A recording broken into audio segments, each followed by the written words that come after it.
오랜 시간 유지해온 사람과의 관계가 끝나간다는 걸 처음부터 알아차리는 건 쉬운 일이 아니다. 나 역시 그랬다. 몇 년을 가깝게 지내던 지인과의 관계가 어느 날부터 예전과 달라졌음을 느꼈지만 그 변화를 말로 설명하기 어려웠다. 우리는 여전히 연락을 주고받고 인사를 나누며 겉으로 보기에는 문제없이 지내는 듯이 보였다. 하지만 우리가 나누는 대화의 깊이와 밀도는 이전과 달라져 있었다. 예전에는 짧은 말 한마디에도 상대가 어떤 하루를 보냈는지 짐작할 수 있었고, 자세히 설명하지 않아도 서로의 상황과 감정 상태를 알 수 있었다. 하지만 어느 순간부터 대화는 이어져도 진정성 있는 마음이 전달되지 않았다. 나누는 대화의 주제는 일정한 틀 안에서만 움직였다. 날씨 이야기, 건강 이야기, 일상적인 뉴스들.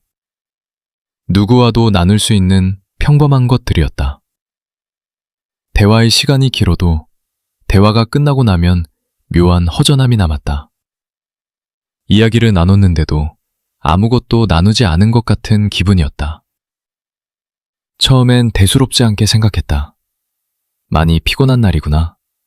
몸 상태가 좋지 않구나 하며 느끼고 있는 문제를 덮으려 했었다. 나를 스스로 돌아보고 상대에게 무슨 문제가 생겼는지 생각해봐도 뚜렷한 원인을 찾기가 어려웠다. 하지만 시간이 지날수록 점점 대화의 깊이가 얕아지고 있음은 더 분명했다. 관계가 끝나갈 때의 첫 번째 신호는 이렇게 온다. 싸움도 없고 큰 사건도 없다. 다만 대화의 깊이가 가벼워지고 마음이 머무르지 않는다. 그 변화는 아주 조용해서 그냥 지나쳐버리기 쉽다. 하지만 나는 그 신호를 알아챘음에도 불구하고 애써 모른 척했다. 인정하는 순간 그 사람과의 관계를 잃게 될 것 같았기 때문이다. 서로의 관계가 건강할 때는 상대에 대한 배려를 계산하지 않는다. 머리로 생각하기 전에 마음이 먼저 움직이고 행동은 그 뒤를 따른다. 무의식적인 반응처럼 나오게 되는 것이다. 하지만 관계가 흐려지기 시작하면 배려는 머리로 생각하고 몸이 움직여야 하는 노력이 된다. 나는 관계가 불편한 만남을 앞두고는 상대에게 맞출 마음의 준비를 하고 있는 나 자신을 발견했다. 그 마음의 준비는 상대를 위한 자연스러운 배려가 아닌 그 관계가 깨어질까 두려워하는 노력이었다. 그런 마음의 노력은 만남이 이어질수록 점점 부담이 됐다. 만남 전부터 피로가 밀려왔다. 만남 이후엔 몸보다 마음이 더 지쳤다. 집에 돌아오는 길에 나는 스스로에게 묻곤 했다. 왜 이렇게까지 애를 쓰고 있는 걸까? 그 질문에 대한 답은 늘 비슷했다. 오래된 관계라서, 예전에 정이 있어서, 쉽게 놓을 수 없어서 억지로 유지하고 있는 관계였다. 하지만 그 이유들이 나를 설득하기에는 점점 힘이 약해지고 있었다. 관계는 유지되고 있었지만 편안함은 사라져 있었다. 배려가 노력처럼 느껴진다는 건 누군가를 더 이상 자연스럽게 대하지 못한다는 뜻이다. 그리고 그건 어느 한쪽의 잘못이 아니다. 두 사람의 리듬이 달라졌다는 신호다. 나는 그 사실을 받아들이는데 꽤 오랜 시간이 걸렸다. 배려가 아름다운 미덕이라고 믿어왔기 때문에 그 배려가 나를 지치게 한다는 사실을 인정하기가 쉽지 않았다. 혼자 있는 시간이 편해지는 건 나쁜 일이 아니다. 누구나 혼자만의 시간은 필요하다.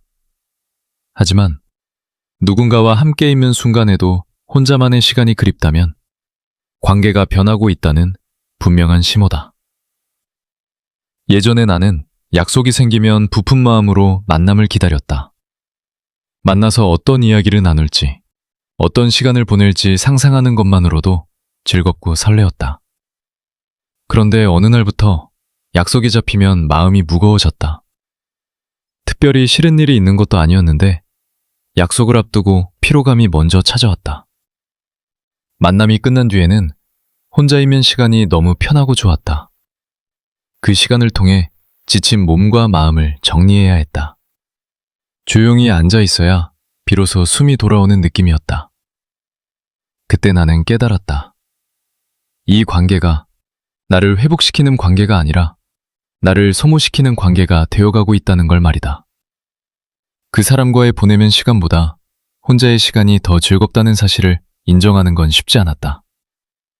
그건 관계를 포기하는 것처럼 느껴졌기 때문이다. 하지만 몸과 마음은 거짓말을 하지 않는다. 그 감각은 분명한 메시지다. 나는 그 메시지를 무시하지 않으려고 한다. 연락을 완전히 끊지는 않지만 예전처럼 일부러 약속을 만들지도 않는다. 그 선택이 이기적인 건 아닐까 고민도 했지만 결국 나를 지키는 선택이라고 생각한다. 모든 관계가 같은 거리로 유지될 수도 없고 그럴 필요가 없다는 사실을 이제는 이해하고 실행하고 있다. 발전적인 관계에는 미래 이야기가 있다. 다음에 보자는 말, 언젠가치 해보자는 이야기. 그런 말들은 사람과의 관계를 앞으로 이어주는 작은 약속이다. 나는 그런 미래 이야기들이 관계의 온도를 유지해준다고 생각한다.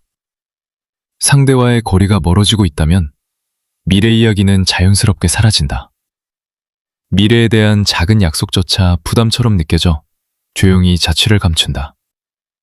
사람은 앞으로 함께할 마음이 있을 때 무의식적으로 미래를 말한다. 미래에 대한 말이 사라진다는 건 마음속에서 이미 다음 장면을 그리지 않고 있다는 뜻이다. 그 사실을 인정하는 건 아픈 일이지만 외면한다고 달라지지는 않는다.